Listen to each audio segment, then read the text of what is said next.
Hello friends, నమస్తే. Welcome to target IAS for Telugu beginners YouTube channel. Friends, మన target IAS for Telugu beginners YouTube channel ద్వారా civil services ఎగ్జామినేషన్కి సంబంధించి అతి important అయినటువంటి విధానాలన్నీ చూస్తున్నాం కదా. Examination procedure, syllabus, book list, దాంతోపాటు క్వశ్చన్ పేపర్ ప్యాటర్న్, ఆప్షనల్ విధానం, ఇటువంటివన్నీ కూడా మనం డిస్కస్ చేయడం జరిగింది కదా. సో ఈ వీడియోలో మనం ఈరోజు ఉన్నటువంటి అతి ముఖ్యమైనటువంటి ఇంపార్టెంట్ కరెంట్ అఫైర్స్ గురించి డిస్కస్ చేద్దాం. సో గత 2 వీడియోలుగా మనం ఎన్సీఈఆర్టీస్కి సంబంధించి క్లాస్ వైజ్ కంప్లీట్ సిలబస్ అనేది ఏ విధంగా ఉంటుంది అనే దానికి సంబంధించి క్లారిటీగా డిస్కస్ చేసాం. సో మనం రేపటి వీడియోస్లో కూడా ఎన్సీఆర్టీకి సంబంధించి డిస్కషన్, దాంతోపాటు మన ఫ్రెండ్స్ అడుగుతున్నారు ఎన్సీఆర్టీకి ఒక లిస్ట్ లాంటిది ఏమన్నా ఉందా అని. సో దానికి సంబంధించి ఎటువంటి ఏ ఎన్సీఆర్టీస్ చదవాలి అనేటువంటి లిస్ట్ కూడా మనం రేపు మార్నింగ్ వీడియోస్లో చెప్పడం జరుగుతుందన్నమాట. సో ఈరోజు ఎవరైతే ఈ వీడియోతో మన ఛానల్ని ఫస్ట్ టైం చూస్తున్నారో ప్లీజ్ మన ఛానల్ని సబ్స్క్రైబ్ చేయండి, షేర్ చేయండి, లైక్ చేయండి. మీకు సంబంధించి యూపీఎస్సీ బిగినర్స్కి ఎటువంటి డౌట్స్ ఉన్నా సరే మన కామెంట్ బాక్స్లో కామెంట్ రూపంలో పెట్టండి. మీ కామెంట్స్ని బట్టి మనం వీడియోస్ చేసి మీ డౌట్స్ని క్లియర్ చేయడం జరుగుతుందన్నమాట. సో ఈరోజు మనం కరెంట్ అఫైర్స్ గురించి ఒకసారి చూస్తే మనకి ఫస్ట్ కరెంట్ అఫైర్ ఆషాదీ బిజ్. మనకి ఇది ఒక రకమైన ఫెస్టివల్. మనం దీన్ని ఆర్ట్ అండ్ కల్చర్లో చదువుకోవాలన్నమాట. చాలా ఇంపార్టెంట్. మనకి ఇక్కడ ఏ కరెంట్ అఫైర్ ఏ సబ్జెక్ట్లో చదువుకోవాలి అనేది కూడా మనకు తెలిసి ఉండాలి. ఆషాదీ బిజ్ అనేది మనకి ఆర్ట్ అండ్ కల్చర్లో ఈ ఆషాదీ బిజ్ అనే దాని గురించి మనం చదువుకుంటాం. అయితే అసలు ఎందుకు ఇది న్యూస్లో ఉంది ఆషాదీ బిజ్ అనేది అంటే, మన ప్రైమ్ మినిస్టర్ గౌరవ ప్రధానమంత్రి నరేంద్ర మోదీ గారు అంటే భారతదేశ ప్రజలకి ఆషాదీ బిజ్ యొక్క గ్రీటింగ్స్ అనేది చెప్పారనమాట. సో కాబట్టి ఈ ఆషాదీ బిజ్ అనేది కొచ్చి న్యూ ఇయర్కి సంబంధించినటువంటి ఫెస్టివల్. సో ఏంటి అసలు ఇది ఆషాదీ బిజ్ అనేది ఏంటి, ఎందుకు న్యూస్లో ఉంది అనేది కూడా మనం చూసుకోవాలి. మన దేశంలో ఉన్నటువంటి వివిధ రకాలైన ఆచార వ్యవహారాలు అప్పుడప్పటికి న్యూస్లో వస్తూ ఉంటే వాటన్నిటిని కూడా మనం ఇంపార్టెంట్గా చూసుకోవాలన్నమాట. సో ఈ వాట్ ఈజ్ ఆషాద్ బీజ్ అనేదంటే, ఈ ఆషాద్ బీజ్ ఆర్ ఆషాదీ బిజ్ అనేది observed on the second day of the Shukla Paksha or waxing phase of the moon of Ashadha month. ఎప్పుడు జరుపుకుంటాం మనం? It is the second day of the Shukla Paksha. Ashadhi Beej is celebrated at the second day of the Shukla Paksha or waxing phase of the moon in the Ashadha month జరుపుకుంటాం అన్నమాట. ఆషాఢ మంత్లో జరుపుకుంటాం. ఎక్కడెక్కడ జరుపుకుంటారు దీని అంటే, it is the Kutchi new year. The Hindu new year is observed in the Kutchi region in the Gujarat. ఇక్కడ state గుర్తుపెట్టుకోవాలి మనకి. సో వాడు ఫెస్టివల్ గురించి Ashadhi Bij is which of the following state అంటారనమాట. మనకి గుజరాత్ అనేది గుర్తుపెట్టుకోవాలి. దాన్ని సెలబ్రేషన్స్ ఎట్లా చేసుకుంటారంటే, Ashadhi Beej is the mostly traditional affair and it is celebrated of the rains. అంటే వర్షాలకి సంబంధించినటువంటి సెలబ్రేషన్స్కి సంబంధించి ఈ రెయిన్ అనేది, ఈ ఆషాదీ బీజ్ అనే దాన్ని సెలబ్రేట్ చేసుకుంటారనమాట. So Ashadhi Beej, the farmers attach to moistures in the atmosphere to help the predict which crop would be the best coming on the monsoon, best in coming monsoon. అంటే వీళ్ళు వ్యవసాయ ఆధారిత పంట అని మనం ఈ న్యూస్ని బట్టి ప్రధానంగా చెప్పవచ్చు. అంటే వాళ్ళు ఎటువంటి పంట వేయాలి, ఏ విధమైన పంట వేయాలి అనే విషయాలపైన కూడా ఈ ఆషాదీ బీజ్ అనేటువంటి దాన్ని క్లారిటీగా ఈ ఫెస్టివల్ని జరుపుకుంటారనమాట. ఇక్కడ మనకు కొన్ని ఇంపార్టెంట్ ఏంటంటే, ఇది ఎక్కడ జరుపుకుంటారు? మనకి గుజరాత్లో జరుపుకుంటారు. ఎప్పుడు జరుపుకుంటారంటే సెకండ్ డే ఆఫ్ ది శుక్లపక్ష అనే టైంలో జరుపుకుంటారు. ఇది వ్యవసాయానికి రిలేటెడ్ పండుగ. ఇంతవరకు గుర్తుపెట్టుకుంటే సరిపోతుంది అనమాట. దాని తర్వాత మనకి నిన్నటి కరెంట్ అఫైర్స్లో చూసినట్లు ఈరోజు కూడా ఒకటి న్యూస్లో ఉంది మనకి, సెంకాకు ఐలాండ్స్. చాలా చాలా ఇంపార్టెంట్ ఫ్రెండ్స్. సెంకాకు ఐలాండ్స్ మనకి న్యూస్లో ఎక్కడ ఐలాండ్స్కి సంబంధించి ఉన్నా మనం వెంటనే దాన్ని చదువుకోవాలి. ఈ సెంకాకు ఐలాండ్స్ అనేది మనకి న్యూస్లో ఉంది. ఎందుకు న్యూస్లో ఉంది? Japan has approved the plan to, Japan అనేది approved the plan to change the name of the area covering the Tokyo controlled Senkaku islands. అంటే ఈ షెంకాకు ఐలాండ్స్కి సంబంధించి నేమ్ అనేది చేంజ్ చేయడానికి జపాన్ అనేది ఒక అప్రూవ్ అనేది ఇచ్చిందనమాట. సో వీటిని ఏమని పిలుస్తారు? ఇంకా మనకి తైవాన్ అండ్ చైనా ఏమని పిలుస్తుంది ఈ ఐలాండ్స్ని? టొనోషిరో ఆర్ టొనోషిరో షెంకాకు అనేసి పిలుస్తారు అనమాట. సో షెంకాకు ఐలాండ్స్కి ఇంకొక పేరు ఏంటి? టొనోషిరో ఆర్ టొనోషిరో షెంకాకు. అండ్ దాని గురించి మనం, అది న్యూస్లో ఉంది కాబట్టి దాని లొకేషన్, దాని గురించి కంప్లీట్ డీటెయిల్స్ అనేది మనం ఒకసారి చూడాలి. దాని లొకేషన్ చూస్తే, the Senkaku islands are group of uninhabited islands in the East China Sea. అంటే ఈస్ట్ చైనా సీలో ఉన్నాయి. Senkaku islands recently in the news అంటాడు. ఎక్కడున్నాయి మనకి? ఈస్ట్ చైనా సీలో ఉన్నాయి. They are located east mainland China, north west of the Taiwan and west of the Okinawa island in the north of the south western and the Ryukyu islands. మనకు బాగా గుర్తు ఈ రియుకు islands మనం నిన్న చూసాం. నిన్న న్యూస్లో ఉన్న రియుకు ఐలాండ్స్కి సంబంధించి నిన్న కరెంట్ అఫైర్స్లో మనం డిస్కస్ చేయడం కూడా జరిగింది. సో దీని ఆరిజిన్ అనేది అంటే దీని లొకేషన్ అనేది కూడా మనకు చాలా చాలా ఇంపార్టెంట్ అనమాట. వీటిని ఇంకా ఏమని పేర్లతో పిలుస్తారు? చాలా ఇంపార్టెంట్. ఇక్కడ చూడండి, they are also known as Diaoyu islands and mainland islands in China and the Diaoyutai island in the Taiwan and Pinnacle island by the other observers. ఎవరన్నా బయట వాళ్ళు చూస్తే అదర్ అబ్జర్వర్స్ పినాకిల్ ఐలాండ్స్ అని పిలుస్తారు అనమాట.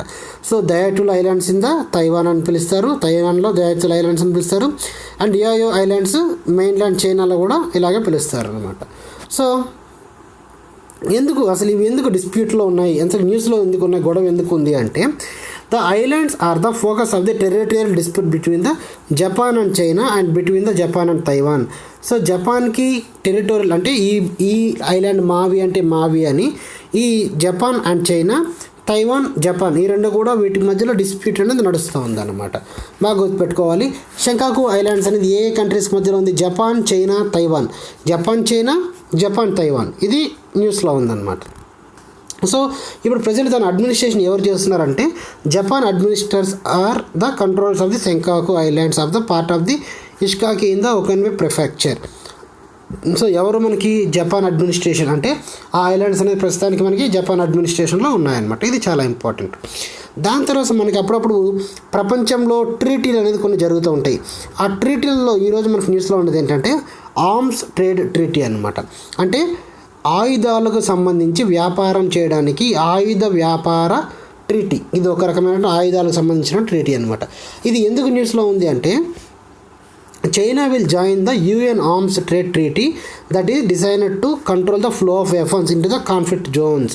అంటే ప్రపంచంలో ఎక్కడైనా గొడవలు జరిగేటువంటి కొన్ని ఇబ్బందికరమైనటువంటి వాతావరణం కలిగినటువంటి ఏరియాస్ ఉంటాయో ఆ ఏరియాస్కి ఆయుధాల సరఫరాను తగ్గించడానికి, కంట్రోల్లో ఉంచడానికి ఏర్పడినటువంటి ట్రీటీ ఏంటి? ఆర్మ్స్ ట్రేడ్ ట్రీటీ అనమాట. అది మనకి ఇప్పుడు న్యూస్లో ఎందుకుంది?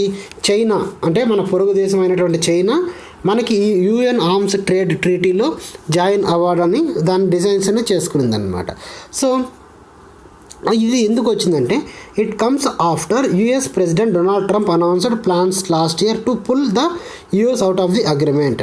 ఇది అంటే యుఎస్కి సంబంధించి అగ్రిమెంట్ని బయటికి తీసుకురావడానికి డొనాల్డ్ ట్రంప్ చెప్పినప్పటి నుంచి చైనా అనేది మనకి అగ్రిమెంట్లోకి ఎంటర్ అవ్వడానికి ట్రై చేస్తుంది అనమాట. ఇది మనం ఎక్కడ చదువుకోవాలి?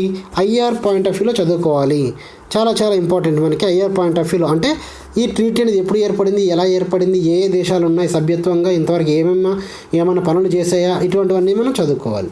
దాని హిస్టరీ ఇక్కడ చూస్తే మనకు ఒకసారి the treaty is entered in to the force in 2014. బాగా గుర్తుపెట్టుకోవాలి.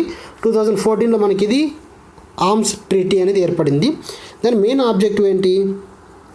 International trade of the conventional ఆర్మ్స్ని రెగ్యులేట్ చేయడం. అంటే ఏ మారణాయుధాలు ఒక ప్రాంతం నుంచి మరొక ప్రాంతానికి, వివాదాస్పద ప్రాంతాలకు తరలి వెళ్లకుండా వాటిని తగ్గించడానికి ఇది యూస్ అవుతుంది అన్నమాట. అంటే ఎటువంటి ఆయుధాలు? స్మాల్ ఆర్మ్స్, బ్యాటిల్ ట్యాంక్స్ అంటే యుద్ధ నౌకలు కానివ్వండి, యుద్ధ ట్యాంకులు కానివ్వండి, కంబాట్ ఎయిర్ క్రాఫ్ట్స్ కానివ్వండి, వార్షిప్స్, ఇటువంటి వాటన్నిటిని కూడా ఇది కంట్రోల్లో ఉంచడానికి ట్రై చేస్తుంది అనమాట. సో దీని కిందకి ఏవేవి వస్తాయంటే it requires the member countries to keep records of the international transfer of the weapons and prohibit the cross border shipments. అంటే దీంట్లో ఏ కంట్రీస్ అయితే సభ్యత్వం తీసుకుని ఉంటాయో ఆ కంట్రీస్ అనేది క్రాస్ బార్డర్ షిప్మెంట్స్ అనేది చేయకూడదు ఆయుధాలు, అంటే ప్రాపర్ పర్మిషన్ లేకుండా. అండ్ హ్యూమన్ రైట్స్ ఇటువంటి వాటికి అది వయలేషన్ కిందకు వస్తుందని చెప్తుంది అనమాట. It establishes the common standards for the international trade of the conventional weapons and seek to reduce the illicit arms trade. అంటే ఇల్లీగల్గా ఆర్మ్స్ అన్నిటిని ట్రేడ్ చేయడానికి కూడా ఇది నిరోధించడం జరుగుతుందన్నమాట. నెక్స్ట్ దీని కిందకి ఏవేవి రావు అంటే the ATT does not place the restrictions on the types of the quarantines arms may be bought, sold or possessed by the states. అంటే ఇప్పుడు ఏదైనా కొన్ని కంట్రీస్ కానీ స్టేట్స్ కానీ ఒక ఆర్మ్స్ని అఫీషియల్గా కొనుక్కున్నాయి అంటే వాటిపైన ఇవి నిషేధం విధించడానికి లేదనమాట. ఇందులో చాలా ఎగ్జాంపుల్స్ చెప్పుకోవచ్చు. కొన్ని కంట్రీస్ వాటి సైనిక శక్తిని పెంపొందించుకోవడానికి వేరే వేరే దేశాల దగ్గర నుంచి సైనిక సంబంధిత ఆయుధాలన్నింటినీ కూడా కొనుక్కుంటూ ఉంటుంది. అటువంటి వాటికి సంబంధించి ఇది కంట్రోల్ అనేది చేయలేదన్నమాట. It also does not impact on the states domestic gun control. ఇప్పుడు అంటే ఒక దేశంలో ఉన్నటువంటి ఆయుధాలు గన్స్ అనేది ఆ దేశం లోపల సరఫరా అవుతూ ఉంటే అది అడ్డుకోలేదన్నమాట. అక్కడ క్లారిటీగా చెప్పారు ఏంటంటే ఓన్లీ క్రాస్ బార్డర్, అంటే ఒక దేశానికి మధ్యలో ఉన్నటువంటి క్రాస్ బార్డర్ ఏదైతే ఉంటుందో అక్కడి నుంచి ఆయుధాల సరఫరా అనేది జరగకూడదు అనేది దీని ప్రధాన లక్ష్యం అన్నమాట. సో ప్రజెంట్ దీని స్టేటస్ ఏంటి, మనకి 130 కంట్రీస్ ఉంటే దానిలో ఓన్లీ 104 కంట్రీస్ అనేది మనకి జాయిన్ అయ్యాయి. ఇండియా అనేది ఇక్కడ మనం బాగా గుర్తుపెట్టుకోవాలి, India is not signed. India అనేది మనకి ఇందులో ట్రీటీలో లేదు. చాలా చాలా ఇంపార్టెంట్ ఫ్రెండ్స్, మన ఇండియా ఈ ట్రీటీలో లేదు. India is not signed in the ATT. Next దాంతోపాటు ఇంకొక గవర్నమెంట్ ఇనిషియేటివ్ ఒకటి మనకి ఈరోజు బాగా న్యూస్లో ఉంది, యుక్తి 2.0 KTI యుక్తి 2.0 అంటే ఏంటి చూద్దాం. మన union HRD minister was launched the Yukti to help the systematically assembled technologies having the commercial potential and information related incubated startups in the country. అంటే టెక్నాలజీస్కి సంబంధించి ఏదైతే కంపెనీస్ సిస్టమాటికల్ అసిస్టెన్స్ కంపెనీస్ ఉంటాయో అటువంటి వాటికి కమర్షియల్ సపోర్ట్ ఇవ్వడానికి, startup కంట్రీస్కి ఇవ్వడానికి మనకి హయ్యర్ ఎడ్యుకేషనల్ ఇన్స్టిట్యూషన్స్ ఇట్లాంటి వాటికి సంబంధించి commercial potential information related incubated startups అయితే ఉంటాయో అటువంటి వాటికి చేయునివ్వడానికి యుక్తి 2.0 అనేది మనకి న్యూస్లోకి రావడం జరిగిందనమాట. అసలు ఏంటి యుక్తి 2.0 అనేది మనం ఒకసారి ఇక్కడ గమనిస్తే, earlier the minister has launched the Yukti young India combating COVID with the knowledge. చూడండి మనకి అంటే ఈ హయ్యర్ ఎడ్యుకేషనల్ ఇన్స్టిట్యూషన్స్ ఇవన్నీ ఏంటి, ఒక టెక్నాలజీ ఐడియాస్ ద్వారా ఈ కోవిడ్కి సంబంధించినటువంటి మందులు కనిపెట్టడం, వాటికి సంబంధించిన ప్రివెన్షన్ మెథడ్స్ ఇటువంటి వాటన్నిటి ఈ యుక్తి 2.0 అనే దానికి చూసుకున్నారనమాట. సో ఇది ఎప్పుడు స్టార్ట్ అయింది, ఈ వెబ్ పోర్టల్ అనేది మనకి April 11th, 2020లో ఈ వెబ్ పోర్టల్ స్టార్ట్ అయింది. And the ministry of the HRD prepared the portal in the view of the corona virus. అంటే ఈ కోవిడ్-19 సంబంధించి ఇది ప్రిపేర్ చేయడం జరిగింది. And human resource development will be endeavour to ensure the students, teachers and researchers to higher educational institutions are getting appropriate support to meet the requirements need to the in advance. అంటే వాళ్ళు కోవిడ్-19కి సంబంధించి ఎటువంటి help కావాలన్నా సరే వాళ్ళకి సంబంధించి పరిశోధనలకు ఇటువంటి వాటికన్నిటికీ ఏర్పడినటువంటి వెబ్ పోర్టల్ మనకి యుక్తి వెబ్ పోర్టల్ అనమాట. దీన్ని మనం ఎలా గుర్తుపెట్టుకోవాలి, వాట్ ఈస్ ద యుక్తి వెబ్ పోర్టల్, యుక్తి 2.0 అంటారు. సో YKUKTI 2.0 అంటారు. ఇది ఏంటి యుక్తి 2.0 అంటే it is the web portal design by the HRD minister who it belongs to the human resource development ministry అనమాట. సో కాబట్టి యుక్తి 2.0 is a logical extension of the earlier version of the యుక్తి. ఈ identify the ideas relevant to the Covid pandemic. అంటే నార్మల్గా అన్ని identities సంబంధించి ఐడియాలు ఇవ్వడానికి మనకి యుక్తి అనే పోర్టల్ ఆల్రెడీ ఉంది. ఇది ఏంటంటే దానికి ఎక్స్టెన్షన్, అంటే కోవిడ్కి సంబంధించి ఐడియాస్ కోసం యుక్తి 2.0 అనేది ఇవ్వడం జరిగిందనమాట. సో ఇది ఈరోజు మన యూపీఎస్సీ సివిల్ సర్వీసెస్కి ఉన్నటువంటి 4 డిఫరెంట్ సబ్జెక్టులో ఉన్నటువంటి అత్యంత ఇంపార్టెంట్ అనేటువంటి కరెంట్ అఫైర్స్. సో ఇక్కడ మనకి ఈ సెంటెన్సెస్ కూడా ఈ విధంగానే గుర్తుపెట్టుకోవాలి. సో ఇది ఫ్రెండ్స్ ఈరోజుటి main important current affairs. So మనం నెక్స్ట్ వీడియోస్లో ఎన్సీఈఆర్టీస్కి సంబంధించి బుక్ లిస్ట్ అనేది అడుగుతున్నారు మన ఫ్రెండ్స్. సో కాబట్టి ఈ ఎన్సీఈఆర్టీస్కి సంబంధించినటువంటి బుక్ లిస్ట్ అనేది కూడా రేపు వీడియోలో మనం డిస్కస్ చేద్దాం. దాంతోపాటు రేపు 7th క్లాస్ ఎన్సీఈఆర్టీ పైన పూర్తి వివరణ, పూర్తి అనాలిసిస్ అనేది చేస్తూ మనం ముందుకెళ్దాం అనమాట. సో ఇప్పుడైతే ఈ వీడియోని ప్లీజ్ లైక్ చేయండి, షేర్ చేయండి, మన ఛానల్ని సబ్స్క్రైబ్ చేసుకోండి. మీకు డైలీ అప్డేట్స్, డౌట్స్ అన్నీ కూడా క్లియర్ అవుతాయి. So thanks for watching friends. Thank you.